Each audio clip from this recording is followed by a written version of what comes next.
Thank you, Mr. Crane. As you said, I'm Avi Stein. And I'm really excited because I get to talk to you guys about something I feel passionately about.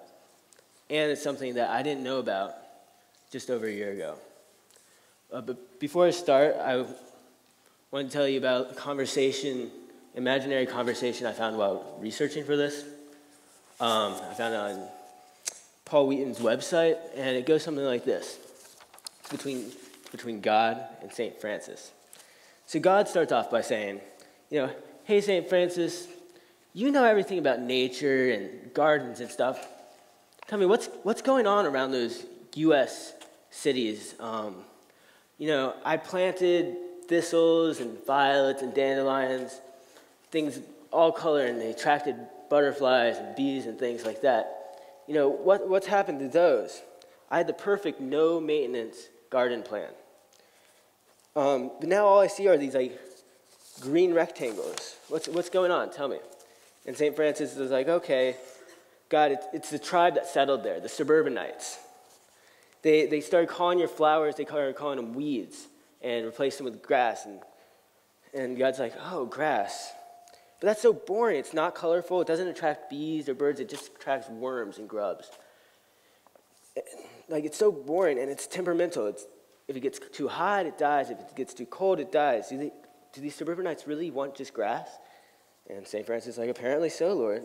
That's what they grow. They go to great lengths to keep it growing well. They start in the spring by fertilizing and killing everything else that crops up. And God thinks, he's like, yeah, well, the spring must make them really happy. It's warmer, there's a lot of water. It makes the grass grow really fast. That makes them happy, right? And St. Francis says, well, apparently not. As soon as it grows, they cut it, sometimes twice a week. So God's like, they cut it. Do they bale it like hay? And St. Francis is like, no, actually, they bag it. And so God's like, they bag it. So it must be a cash crop.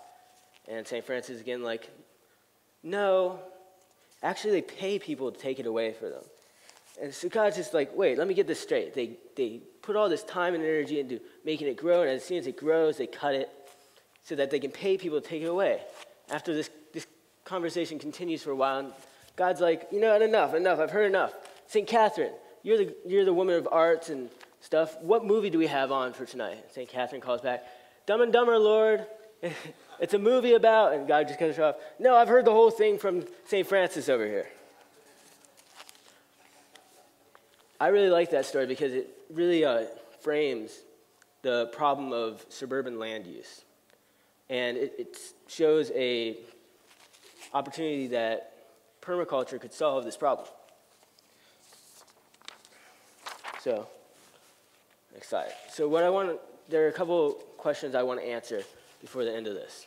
First one is, what is permaculture? And I got a really good definition of what permaculture was on Permaculture Principles, and it goes something to the effect of, permaculture is a design system based on ethics and design principle intended for both individuals and communities to further efforts for sustainability.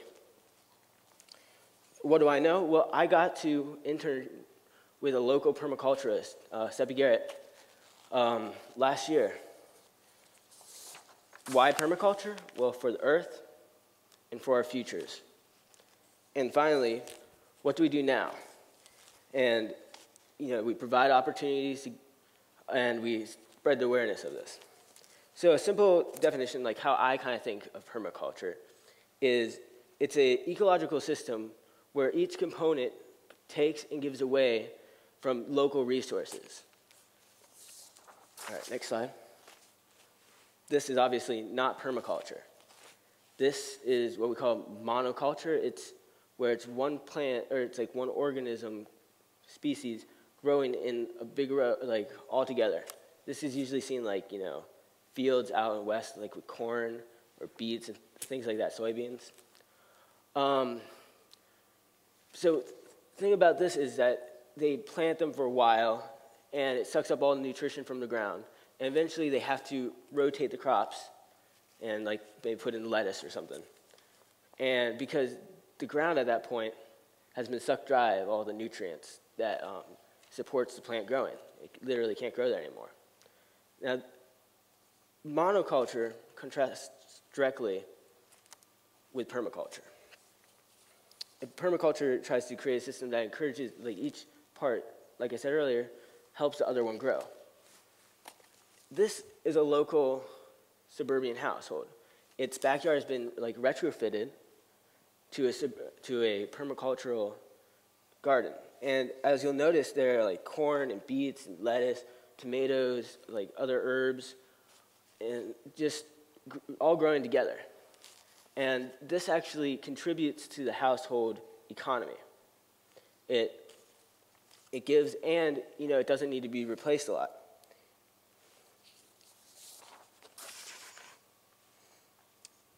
This also allows both the plants, like the fruit of the plants, and the ground to be healthy. You don't need to have all these expensive additives that take money to get there, time to install. It's already right there. It's all working together.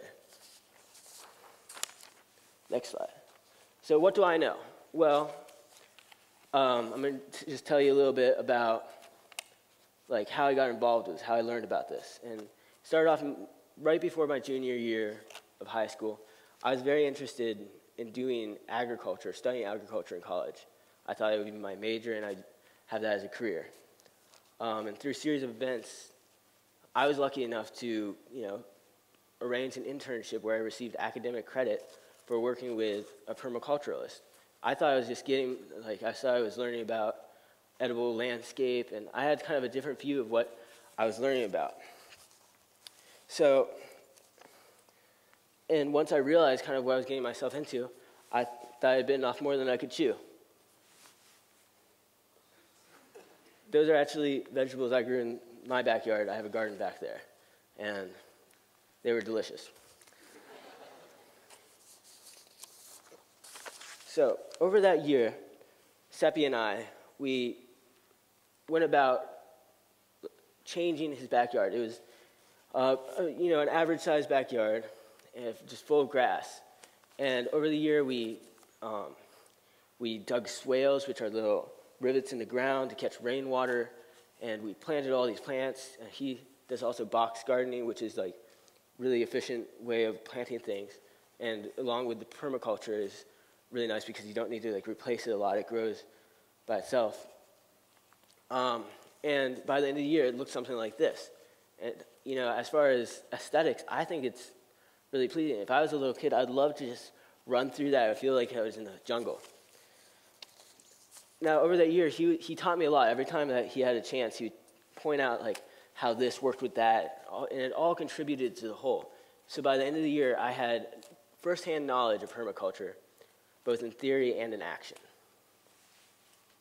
So why permaculture? We're all healthy. We're all eating food. Do we really need to change how we go about agriculture? And let me just start by telling you a few of the positives that come out of permaculture as compared to the monoculture and letting other people deal with our food. Well, first of all, during the summers, unfortunately, crime rate rises. You have a lot of students who are bored, both college and high school students. They get criminal records, and it's an unfortunate cycle. Permaculture, if we got this more involved in our culture, it would allow students to have something to do. That's originally why summer came about, was for students to be able to work on their farmland when it was much more agrarian society. So not to say we should go back in time, but this is an opportunity for us to learn and stay busy where you don't have to be bored. Also, it's a great hobby. I enjoyed planting things, going through the action, and getting the results. It brings together communities both vertically and horizontally. What I mean by that is, horizontally would be peer-to-peer. It brings neighbors together. People who live by each other share ideas and think about it, and they talk. And marketplaces is another place where you can communicate. Also, vertically, from one generation to another. I have a neighbor that I'd be working out in my yard, and he would call over, "Hey, no, do it this way." And I learned a lot about basic gardening from him because he would come over and teach me, you need to grow your plants in this way. This is how you dig the soil. And over that, I consider him like one of my mentors, and he's had like a great impact on my life. And that might have never happened if I hadn't had a garden in my backyard. In addition, it's really healthy in like all sorts of ways. When you get outside, you get vitamin D, you get exercise, you had that little thing. I mean, you get that all summer long. And when you get the food, it's not like you're thinking, well, like what GMOs, what chemicals are in this? You grew the food. It came from your backyard. And it's just, you put in your food, and I never really liked tomatoes, but we had a lot of tomato plants. And I always felt great when I would have like a salad, or my siblings would have a salad that had my tomatoes in it. I felt like I was contributing to the family. So, and you can flip through some of these slides. These are locally grown, just in CampHill. Yeah, these two pictures. These are locally grown vegetables and any fruit, technically, maybe. And it's just a really awesome feeling when you can connect with people and the earth in that way. Now, just a kind of final point on like connecting to us, why permaculture would be good is, you know, in the last couple of years we've had a lot of floodings in CampHill. Permaculture would, you know, help stop those floodings. It's basically a sponge. All the plants need that water, soaks into the ground instead of having all this runoff that we have now. It would, instead of creating delays and outages and, you know, home damage, I was lucky enough not to have my basement flooded, but I know a lot of people who did. So instead of that, we would be improving the landscape. So finally, what do we do now? And there are basically two main points to what do we do now. Those are like kind of awareness and creating opportunities to get involved with permaculture. And awareness, I mean, we're really lucky to live in CampHill. It's a little bit ahead of the curve. We have things like the Be Local Festival. And that person up in the white corner, that was Seppi, who was my mentor. This is a great example of awareness. People were coming together, sharing ideas, just like this is an example of awareness. I don't know if that's a faux pas to mention what you're talking about. But it was really, it was fun to see that my community, people were getting together and we were excited about this. But this isn't the case in all communities.